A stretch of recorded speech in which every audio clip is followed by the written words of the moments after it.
Γεια σου, αυτό το βίντεο είναι για σένα που ψάχνεις πώς να διαβάσεις και τις κατατακτήριες της ιατρικής.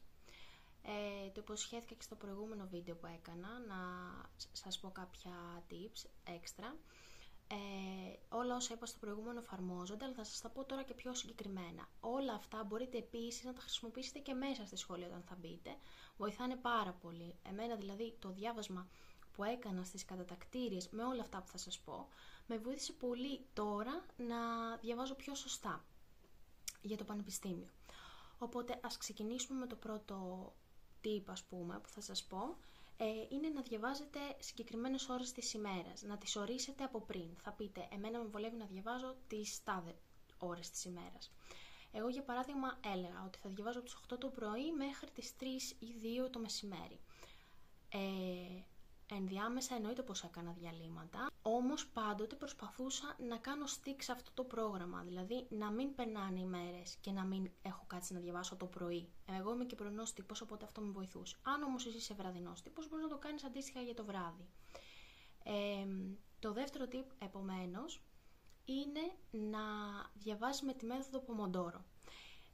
Εμένα με βοηθούσε πάρα πολύ να μπαίνω στο YouTube και να βάζω βιντεάκια Pomodoro, Pomodoro Study with me, ας πούμε, που έβαζα 30 λεπτά διάβασμα και 5 λεπτά διάλειμμα και ακολουθούσα αυτό. Αυτά τα 30 λεπτά δεν κοίταζα το κινητό, δεν σηκωνόμουν από την καρέκλα, δεν πήγαινα τουαλέτα. Δηλαδή, περίμενα στα 5 λεπτά του διαλύματος να πάω τουαλέτα, στα 5 λεπτά του διαλύματος να πάω να πιω νερό. Επομένως, με αυτόν τον τρόπο ζόριζα τον εαυτό μου αυτά τα 30 λεπτά να μείνω συγκεντρωμένη στο διάβασμα. Αυτό το έκανα πολύ έντονα στην αρχή, με τα 30 λεπτά. Όσο μετά εκπαιδεύεις τον εαυτό σου, μπορείς να το κάνεις και για περισσότερο χρόνο. Γιατί υπάρχει Pomodoro, ας πούμε, και για 40 λεπτά με 10 λεπτά διάλειμμα, 50 λεπτά διάβασμα με 10 λεπτά διάλειμμα. Θα το δεις στην πορεία πώς θα το καταφέρεις εσύ να μένεις συγκεντρωμένος. Αν βλέπεις ότι στο 50 λεπτό ή στο 40 λεπτό αποσυγκεντρώνεσαι και δεν μπορείς να συνεχίσεις, θα βάζεις 30 λεπτά και μετά 5 λεπτά διάλειμμα. Επίσης να κάνεις stick στα 5 λεπτά διαλύματος. Μην γίνουν τα 5-15 ή μισή ώρα. Το τρίτο που το ανέφερα ήδη είναι το κινητό να είναι μακριά σου. Να μην μπορείς να το φτάσεις την ώρα που θα σκεφτείς ότι ας κοιτάξω αυτό. Το κινητό επομένως αν είναι δυνατόν σε άλλο δωμάτιο ή μακριά και σε σίγαση ώστε να μην το ακούς συνέχεια και να σε αποσυγκεντρώνει. Έρευνες δείχνουν ότι όταν κάτι μας αποσυγκεντρώνει από το διάβασμα, είτε να κοιτάξουμε, ας πούμε, το κινητό απλά, χωρίς να απαντήσουμε σε κάποιο μήνυμα, χωρίς να μπούμε να δούμε κάτι, ας πούμε, στο Instagram, το μυαλό μας χρειάζεται μισή ώρα για να επανέλθει στη συγκέντρωση που είχε. Οπότε το κινητό μακριά. Το επόμενο είναι, αλλάζετε μέρος διαβάσματος. Δηλαδή, θα διαβάζετε τις 3 πρώτες ώρες στο δωμάτιό σας, για παράδειγμα. Τις επόμενες 3, ξέρω εγώ, θα διαλέγετε να πάτε κάπου αλλού. Σε ένα καφέ, σε μια βιβλιοθήκη. Εγώ τα είχα δοκιμάσει όλα. Άλλαζα δηλαδή όταν άρχιζα να νιώθω ότι κουράζομαι και ότι δεν μπορώ να συνεχίσω το διάβασμα. Για να το συνεχίσω, άλλαζα μέρος. Καθόμουν έστεινα τα πράγματα πάλι από την αρχή, τα βιβλία μου, τα τετράδια μου, τα στυλό μου, ώστε να διαβάσω σε ένα καινούριο μέρος. Με αυτόν τον τρόπο μπέρδευα τον εαυτό μου ότι ξεκινάω το διάβασμα τώρα, ότι δεν έχω κάνει ήδη διάβασμα. Τώρα θα σας πω πώς να διαβάζετε με το βιβλίο, δηλαδή και τις σημειώσεις. Θα παίρνετε ένα μολύβι, ένα στυλό και θα ξεκινάτε, για παράδειγμα, εδώ έχω το βιβλίο της βιολογίας. Αυτή είναι η αρχή του κεφαλαίου. Θα διαβάζετε το κεφάλαιο, δομή των μεμβρανών και θα διαβάζετε πάρα πολύ γρήγορα τα από κάτω. Μπλα μπλα μπλα μπλα, δεν μπορώ να το διαβάσω τώρα γιατί είναι ανάποδα. Οπότε θα το διαβάζετε όλο αυτό, το περνάτε με τη μύτη του στυλός σας βασικά, έτσι, γραμμή γραμμή, διαβάζοντάς τα ανάγνωση. Δηλαδή στην αρχή θα κάνετε μια γρήγορη ανάγνωση. Θα διαβάζετε εννοείται και τους τίτλους για να καταλαβαίνετε τι θα σας πει. Οπότε διαβάζετε εδώ την εισαγωγή, διαβάζετε, προχωράτε στην επόμενη πολύ γρήγορα, μια ανάγνωση, να διαβάζετε, ας πούμε, ένα λογοτεχνικό βιβλίο. Δεν θα καταλαβαίνετε και πολλά στην αρχή, αλλά αυτό θα σας πω πώς θα σας βοηθήσει. Θα διαβάζετε έτσι. Διαβάζετε όλο λοιπόν την εισαγωγή. Παράγραφο.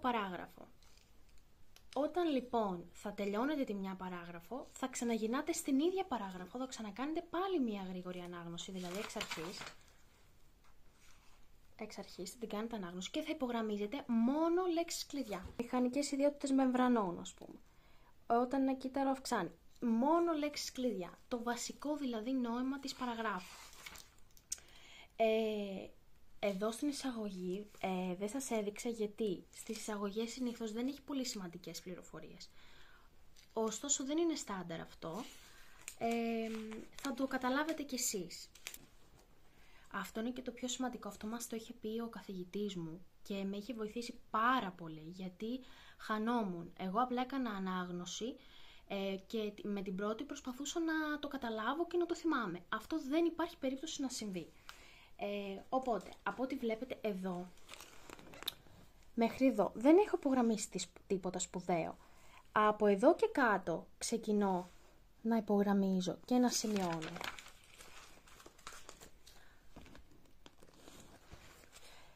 Όλα αυτά, όλες αυτές οι σημειώσεις δεν έχουν έρθει από διάβασμα μίας ή δύο φορών. Έχουν έρθει από πολλές φορές διαβάσματος. Επομένως, θα πηγαίνετε σε μια παράγραφο, θα τη διαβάζετε με το στυλό σας για να μην σας φεύγει το μάτι, γιατί όταν δεν καταλαβαίνετε πολλές φορές τη διαβάζετε ή το διαβάζετε γρήγορα, φεύγει το μάτι και αποσυγκεντρώνεστε και χάνετε τη σειρά που ήσασταν, ας πούμε. Οπότε, το διαβάζουμε με το στυλό πολύ γρήγορα, καταλαβαίνουμε πάνω κάτω τι λέει. Το ξαναδιαβάζουμε δεύτερη φορά. Υπογραμμίζουμε ελάχιστες λέξεις, δηλαδή σε μια παράγραφο να υπογραμμίσω 3 λέξεις, τις πιο σημαντικές. Το τι θέλει να πει η παράγραφος. Και μετά ξαναγυρνάω και βάζω ένα τίτλο στην παράγραφο. Δηλαδή αυτή η παράγραφος, εδώ, που συνήθως θα σας έχει ένα τίτλο, τα λιπίδια των μεμβρανών σχηματίζουν διπλοστιβάδα στο νερό. Δηλαδή, θα σημειώσω δίπλα. Ή μια ερώτηση, ένα τίτλο. Πώς τα λιπίδια των μεμβρανών σχηματίζουν διπλοστιβάδα στο νερό, για παράδειγμα. Αυτό. Συνεχίζω έτσι όλο το κεφάλαιο και μετά, όταν θα ξαναγυρίσω να το διαβάσω, θα υπογραμμίσω ακόμα πιο σημαντικά πράγματα. Επίσης, εγώ χρησιμοποιούσα και διαφορετικά, μέσα στην ίδια σελίδα, διαφορετικά χρώματα, αναπαράγραφο, για να καταλαβαίνω ότι εδώ λέει κάτι άλλο, εδώ λέει κάτι άλλο, εδώ συνεχίζει το προηγούμενο θέμα, ας πούμε. Σε αυτή την παράγραφο θίγει ένα άλλο θέμα. Για παράδειγμα εδώ, αυτό το έχω κάνει σε επανάληψη τρίτη φορά, που το έκανε επανάληψη στο κεφάλαιο, ας πούμε. Άρα, ένα πολύ σημαντικό πράγμα είναι να γίνονται πολλές επαναλήψεις. Οι πολλές επαναλήψεις δεν θα γίνουν αν κάθεσαι και διαβάζεις αναλυτικά κάθε φορά το κεφάλαιο. Οπότε τις πρώτες φορές πρέπει να διαβάζετε πολύ γρήγορα την κάθε παράγραφο. Το tip νούμερο 6 είναι να συντονίζεστε με τον καθηγητή. Δηλαδή, αν ο καθηγητής σας παρέδωσε κάποια ύλη στο μάθημα, αυτή θα πρέπει να την έχετε τελειώσει μέχρι την ώρα που θα έρθει να κάνετε το επόμενο μάθημα. Σε εμάς στη βιολογία, ας πούμε, μας έβαζε κάθε φορά που είχαμε μάθημα ένα τεστάκι με τα πράγματα που είχαμε να διαβάσουμε. Οπότε αυτό βοηθάει πάρα πολύ για να δούμε σε τι φάση βρισκόμαστε, αν χρειάζεται να το ξανακάνουμε επανάληψη στο κεφάλαιο, αν δεν έχουμε καταλάβει κάτι καλά, να πάμε να το κοιτάξουμε. Οπότε αυτό ήταν πολύ σημαντικό.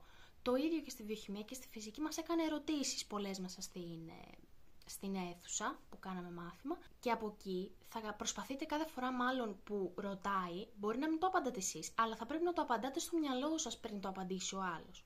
Και τώρα πάω να σας πω κάτι πάρα πολύ βασικό. Δεν θα θυμάστε. Δεν θυμόμουν τίποτα, ένιωθα δηλαδή ότι δεν θυμόμουν τίποτα, μέχρι και τον Αύγουστο.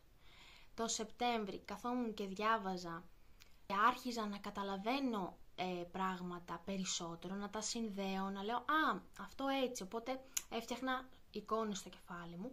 Διάβασα πολύ το Σεπτέμβρη και τους προηγούμενους μήνες διάβασα, απλά το Σεπτέμβρη τα είχα καταλάβει, είχα την εμπειρία, ήταν σαν να είχα φάει, ας πούμε, και τότε να καταλάβαινα ότι ήμουν χορτασμένη. Δηλαδή, όλο το διάβασμα που είχα ρίξει βγήκε το Σεπτέμβριο όλο, ξαφνικά.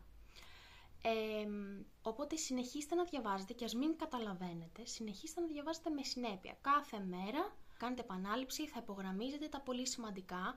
Μην υπογραμμίζετε όλο το βιβλίο, γιατί όταν θα γυρίσετε στην επανάληψη, δεν θα μπορείτε να εστιάσετε στα σημαντικά και θα πρέπει να τα ξαναδιαβάσετε όλα από την αρχή. Σημαντικές προτάσεις που οπωσδήποτε πρέπει να τις ξέρετε. Αυτό θα το καταλάβετε, τα πιο σημαντικά θα τα καταλάβετε και από τα μαθήματα. Όσα σας λένε στα μαθήματα, θα πρέπει να πηγαίνετε να τα βρίσκετε μετά μέσα στο βιβλίο. Το άλλο βασικό είναι να γράφετε τα διαγωνίσματα που σας δίνουν. Μην αφήνετε ποτέ διαγώνισμα χωρίς να το γράψετε και να το γράφετε στην ώρα του. Όταν θα σας δίνουν ένα διαγώνισμα, θα πρέπει να το παραδώσετε μέχρι την προθεσμία που σας έχουν πει να το παραδώσετε.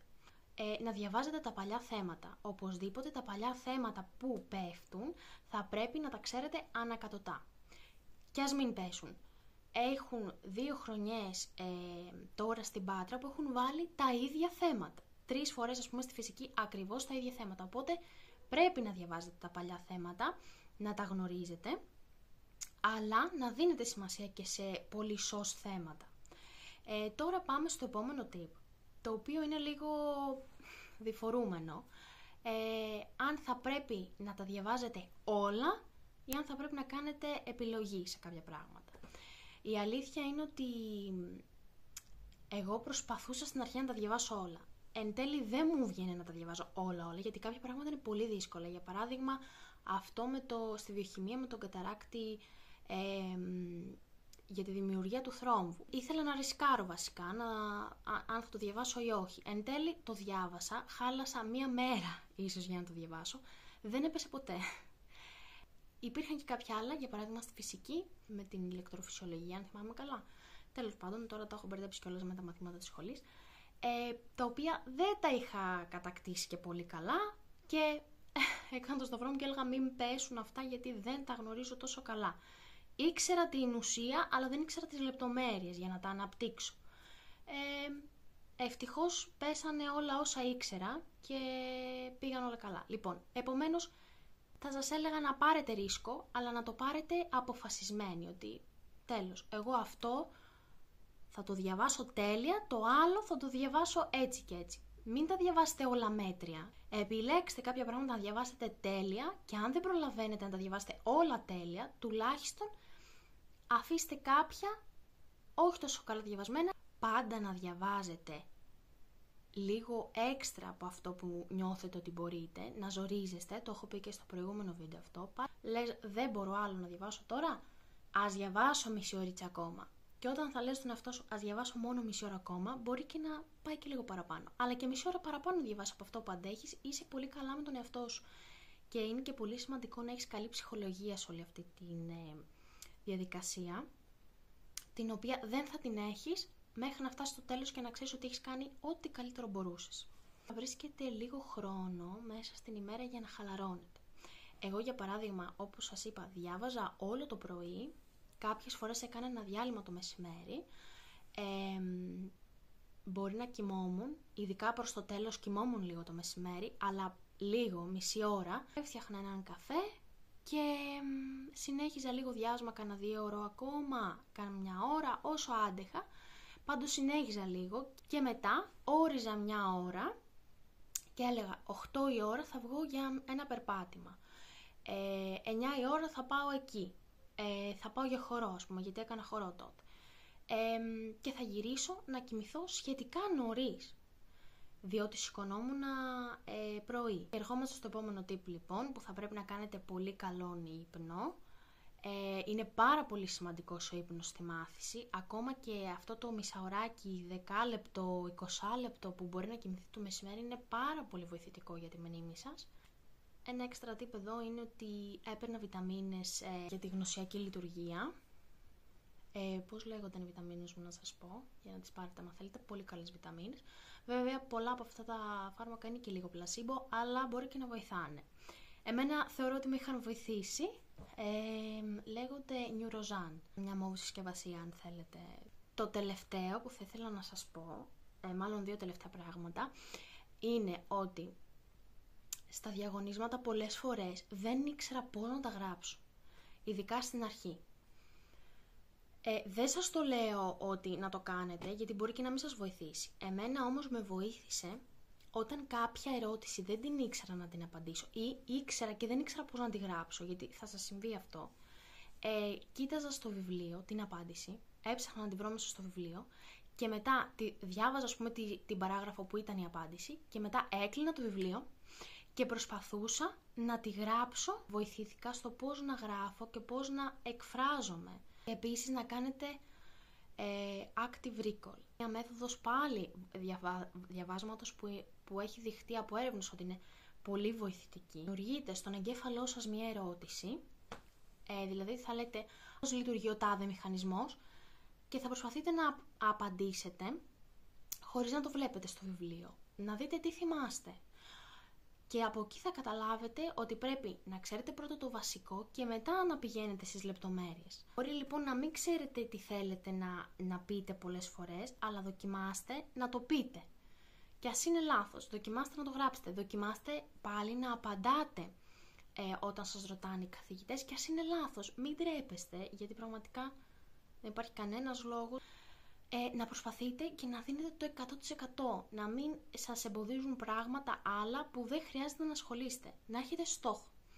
Θα βάζετε τις παροπίδες σας και θα λέτε στο στόχο μου, τι θέλω να κάνω, αυτό.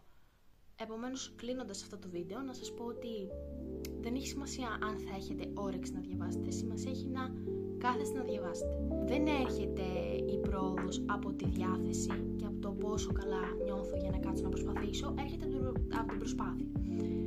Καλή επιτυχία. Προσπάθησα να κάνω πολύ γρήγορα αυτό το βίντεο γιατί είμαι ζορισμένη πάρα πολύ. Ελπίζω να σας βοήθησα. Γεια σας. Ελπίζω να το πούμε σε ένα επόμενο.